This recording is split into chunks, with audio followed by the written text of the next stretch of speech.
Just for 5 minutes, John. The headmaster is a demon for punctuality. Oh, sit down. Do I ever see you for more than 5 minutes? On your own? Oh, everywhere is such a mess. And Mamma due back from Scarborough. I'm sorry, John. What did you want? Longer conversation. Oh, then you better come back this evening. Did I interrupt your lunch? No, it was too disgusting to eat. The new cook is worse than the one we had last month. You do seem to have a problem finding good domestic servants. Oh, doesn't everyone? Well, I suppose girls today earn more money as factory hands. And in the evening, of course, their time is their own. Charlotte... Well, it isn't just that. Well, the bright ones can be post office clerks or work in the telephone exchange. They can be young ladies. And I don't blame them for wanting to better their position. Except that I find myself having to do all the cooking and cleaning, as well as trying to prove to Mr. Conroy that I'll make a useful teacher. That's what I wanted to talk to you about. Charlotte! Won't you consider a different career? As what? As the wife of a chapel minister. Yours? Please? I suppose I've been considering it for ages. I do admire you, Charlotte. I've seen you grow from a rather selfish little girl to be a woman who cares deeply for others. That's the trouble. There's so much to be done. How shall I ever find time to be married? Oh, we'd make a strong team, you and I. Think about it. All right. Look, I must run. I'll call this evening. Hey, come on, you lot. Just have a look at this stuff. It's amazing. Magic medicine, that's what this is. For a dry throat. You hark at me now. Is it working? I do believe my voice is coming back. A miracle. And only 3 halfpence a bottle. Anybody could answer up well in class on this stuff. Who wants to pass Standard 4 then? Albert Selby, what are you up to?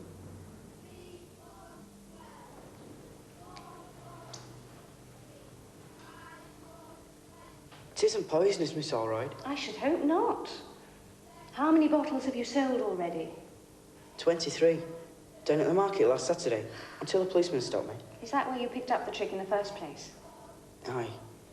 But chap who did it, he's been sent to prison.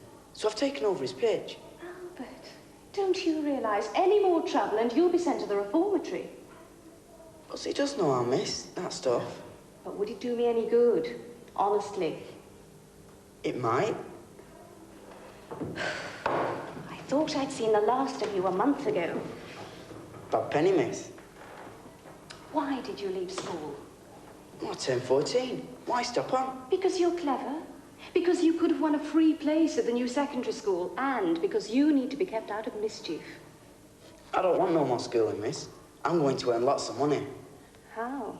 That's the point. Will it be all right if I call on your parents this evening? Red phone! Red phone! Hey, Pa! Red phone! Pa, wait for me. Where have you been? Nowhere. Are you going out into the pub tonight? Some hopes. Trey's not too bright. There's back rent to be paid for. She'll let me out for a drink. You never used to bother what she said before she were ill. Well, happen I'm getting soft. Aye. Has that Tom got no brass? Oh, it's all gone on food. Oi, oi, oi. Well, what if I give you a tenner? We promised to go out tonight. Why? The teacher might be coming round. Thought you'd done with school. It's about our Alice and her being kept off school. Oh, no. Red phone! Have you scoured the pan? Yes, ma'am. And beat the rug? Aye. Bring it in. Make the fire up. And you might as well go to school this afternoon. I wish you'd write a note for Headmaster, ma'am. Save me from the cane. Tell Miss Allroyd I couldn't spare you. She'll understand.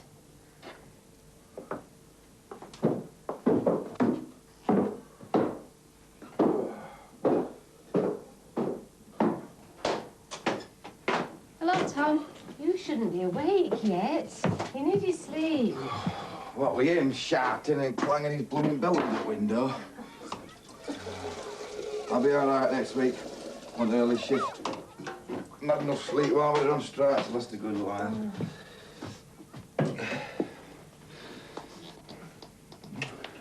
How are you feeling today? Any pain? Just a bit.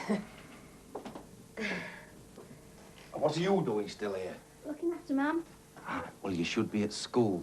Now take that penny off and scram. I have to make up the fire. I'll do that. Shoo, do you hear me? Yes, Tom. Yeah, I don't know. It's all wrong. Missing your lessons. I don't care. I hate school. Now, you'll not forget shopping on way home, will you, love? No, I won't. Ip the tea. Ip the sugar. 2 ounces of cheese. And a loaf. And a loaf.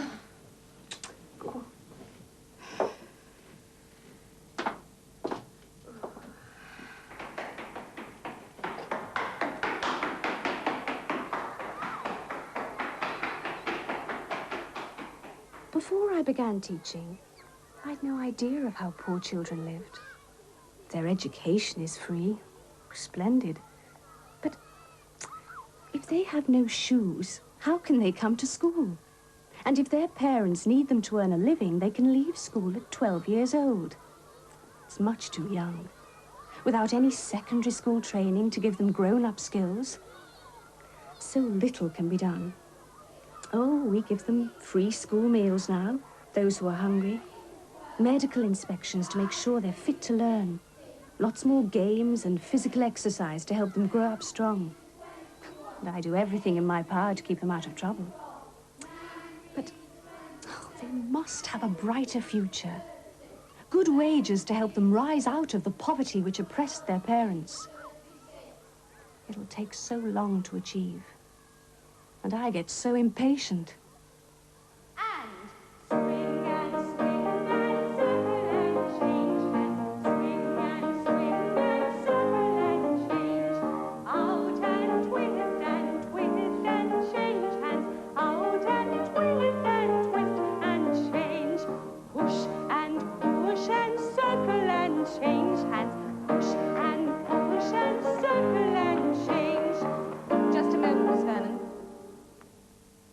Alice, is there no clock in your house? No, Miss Elroyd. Really? Oh, and where were you this morning? Helping at home, Miss. You missed the school medical inspection. You didn't stay away on purpose. No, I forgot the doctor was coming.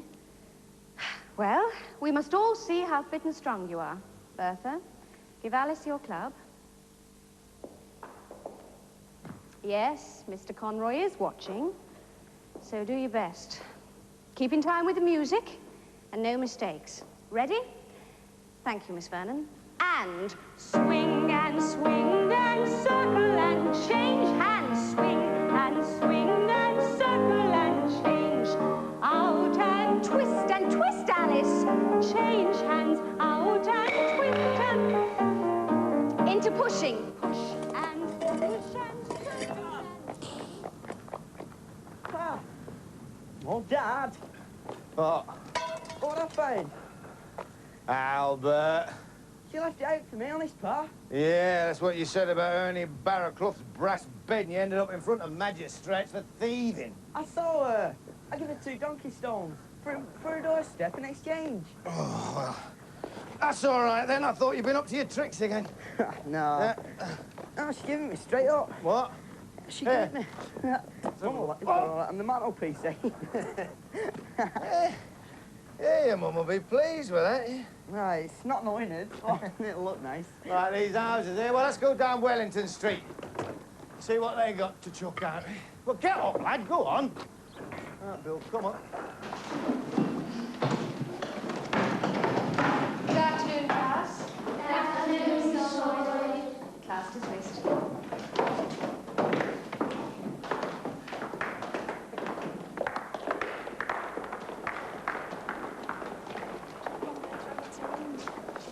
Alice? You're detained, Alice, for having come late. Did you forget? I've errands to do, Miss Elroyd. I'll keep you only a few minutes.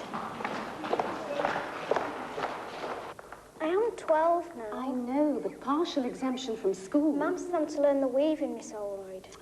Your attendance is already so poor. If you're half-timing, shall I see you in the classroom at all, Alice? I need to earn a weekly wage, miss. Do you want to go into the mill? No. Well, why not? It may prove to be what you do best. If my hair gets caught in the rollers, I'll be scalped like Ginny Figgis. Look, if you try hard at arithmetic, you might find work in a shop. Well, the hours are longer, but at least you're allowed to sit down now, and you'd have a half day off every week. Would you like that? I get muddled with big, long sums. I'd give the wrong change. Yes, I'm afraid you would. Oh, if only you could stay at school full-time. What are you good at? Nothing much. Housework? Yes. Oh, you Selbies.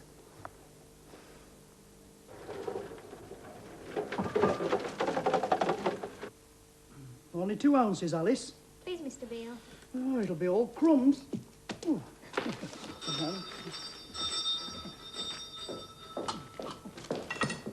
Hello, Miss Holroyd. Hello, Mr. Beale. Hadn't we better serve Miss Holroyd for you, Alice? Oh, that's all right, Mr. Beale. I just want to speak to you about Bertha. Oh, well, you'll be weighing out Alice's tea and sugar, love. So what's our Bertha been doing, Miss Holroyd? Surprising us all. She's been selected for a free place at Bradley High School. My word. A scholarship, you say? A quarter of the places have to be taken by scholarship girls, or the high school wouldn't get its grant from the Board of Education. You mean Bertha can go, but we shan't have to pay any fees? Or you will let her take the opportunity. Well, some parents have to say no. Oh, please, Dad. May I? Well, you have the brains for it, seemingly. Well, we'll not stand in a way. I believe in education for young women. Oh, that's good. Oh, I was hoping you put up this poster for me. Of course. Thank you. Oh, I'm sorry, Alice. I interrupted you. And a love. One loaf coming up. My word, Bertha. Now, you give Alice a tea and sugar, love. Then make haste and tell your mother she's in the kitchen. She'll be right suited about this, will Mrs. Beale? Oh, I'm sure she will. Goodbye, Mr. Beale. Goodbye, Miss Holroyd. That'll be 8.50, love. Thank you. We'll be best friends, Alice. Will we?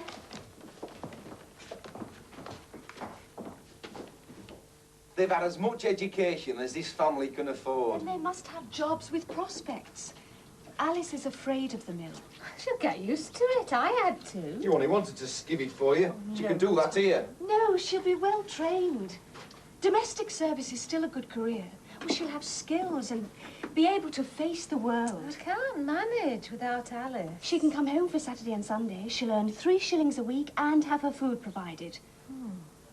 It may work out better than mill. And I'll see she spends her afternoons in school. What you don't realise is how much scraping and contriving there's always had to be in this house to rear a family at all. It's all very well coming here criticising. Not criticising. Haven't you, miss? You had enough to say about our Albert. He's a good lad helping his pa. He's been in trouble. Next time, it won't be the juvenile court. He's a young person. He brings in a fair bit of money one way and another. I'm not complaining. What children earn saves us from going hungry many a day. Interfering and caring. All right. You've interfered to some purpose. You've made it plain we're so ignorant and feckless we can't look after our own. I dare say we should be grateful you're keen to set our youngsters on the right track. Now, I'll show you out. I can tell the way you keep looking at the clock. Your time's precious. No, Alice told me you had no clock. I was wondering why she lied to me. She didn't lie. This is the first day in 20 years we've had the luxury of a clock on the mantel shelf. And even so, it don't go. It looks nice, though, Tom. And when middle-class young ladies come into working-class homes talking about education, they can educate themselves to what the struggle's all about.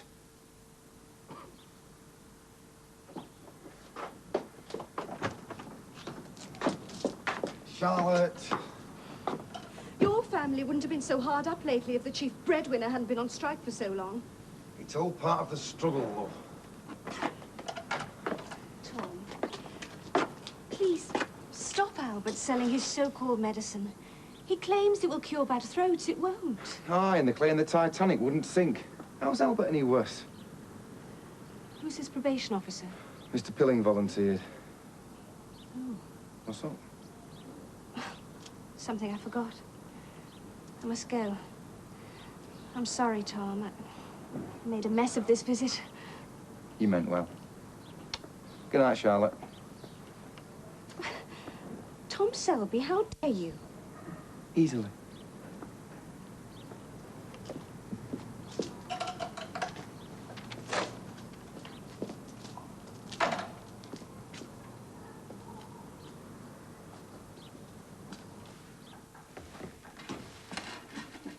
Well, now, young Albert, you know that bossy Miss Holroyd?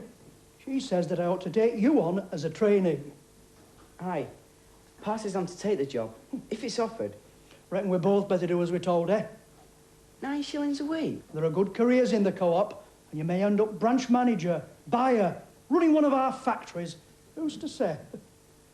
Reckon I can keep you out of mischief.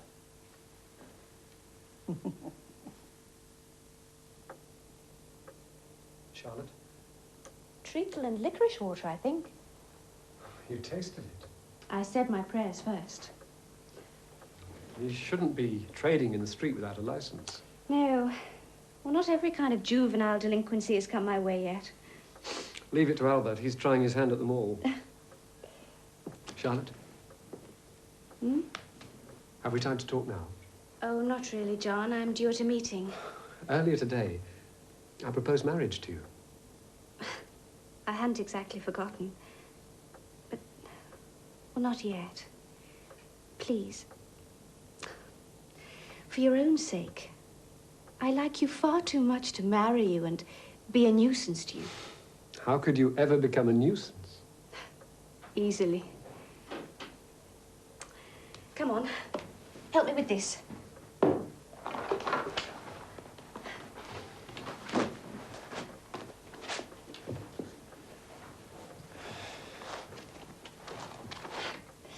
Tom Selby thinks I'm an interfering busybody. Because you found a job for Albert and a domestic place for Alice? The ungrateful cove. I didn't want his gratitude. It's hard trying to do good. There isn't always time to be tactful, I know. But you do rather rush into things. All ready for the meeting?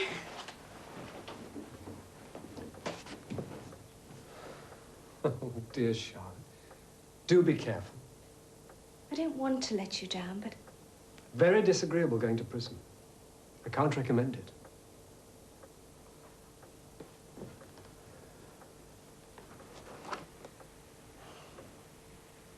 What do you thought? Being interested in how we manage? Visiting the house? I'm not sure we want her sort visiting the house. What will I do without Alice to run the errands? Well, I'll be doing a motor. It stands to reason. Me being employed regular at the co-op. Alice, you think you like living away from home? I don't know, Pa. I really don't know. It'll be strange. All grown up at last. I never thought I'd live to see the day.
A book accompanying this series of How We Used to Live has been published by A&C Black, price £5.